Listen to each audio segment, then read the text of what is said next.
Assalamualaikum warahmatullahi wabarakatuh. Selamat datang ke channel pembina IIUM Kuantan bersama program Humanity Still Exists. Tajuk kita pada kali ini ialah bencikan dosa, bukannya pendosa. Apabila kita melihat ada orang yang melakukan dosa, apakah reaksi kita?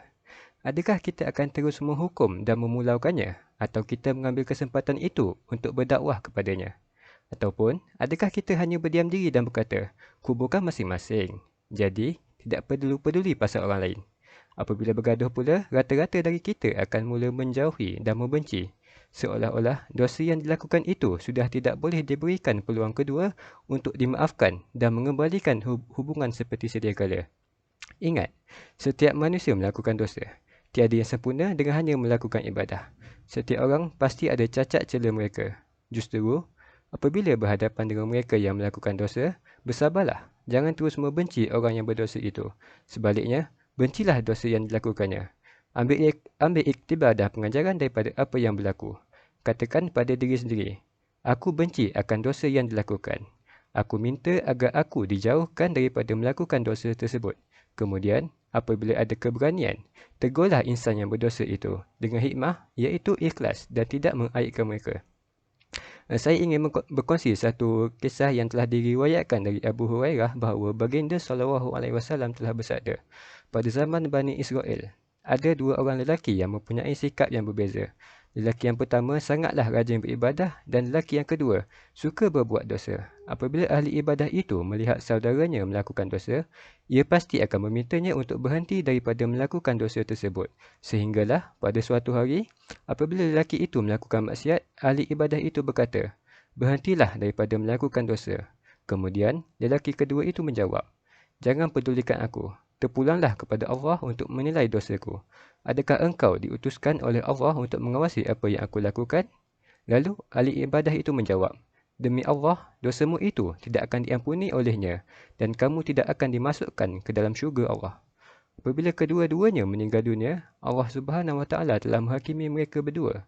Dan Allah menyoal ahli ibadah tersebut, adakah kamu lebih mengetahui dariku? Atau, adakah kamu dapat mengetahui apa yang telah berada dalam kekuasaanku? Kemudian, Allah berkata kepada ahli maksiat itu, masuklah kamu ke dalam syurga dengan rahmatku, dan kamu ahli ibadah, masuklah kamu ke neraka. Daripada kisah ini, dapatlah kita faham bahawa tugas manusia ialah menunaikan amar ma'ruf dan nahi mungkar, iaitu mengajak ke arah kebenaran dan mencegah kemungkaran. Manakala, tugas menghukum dan menghakimi seseorang itu adalah milik Allah Subhanahu Wa Taala. Kita juga adalah manusia biasa sama seperti orang lain. Justru apabila melihat ada orang melakukan kesalahan, jangan cepat menghukum. Jangan dibenci manusia itu, sebaliknya tegurlah dia dengan kata-kata yang berhemah. Boleh untuk membenci, iaitu benci perbuatan dosa yang dilakukan tersebut. Selain itu, ada satu lagi kisah berkenaan isteri dari Washi, yakni seseorang yang telah membunuh bapa saudara Rasulullah SAW, yakni Sayyidina Hamzah ketika perang Uhud. Beliau bertanya kepada Rasulullah, wahai Rasul, suamiku mempunyai dosa yang sangat besar. Jika suamiku masuk Islam dan bertaubat, apakah suamiku akan diampuni? Maka Rasulullah SAW menjawab, Allah memaafkan semua yang terdahulu jika dia mahu bertaubat dan masuk Islam. Tetapi ketika itu, Rasulullah masih lagi tidak mengetahui bahawa lelaki itu merupakan Washi. Keesokan harinya, isteri Washi kembali menghadap Rasulullah dan berkata, ya Rasulullah, suamiku adalah Washi yang telah membunuh bapa saudaramu, merobek dadanya, mengeluarkan jantungnya, mencukil kedua matanya dan memotong bibir, hidung dan kedua telinganya. Mendengar perkara tersebut, raut wajah Rasulullah berubah. Beliau terdiam dan tidak menjawab, lalu menunduk.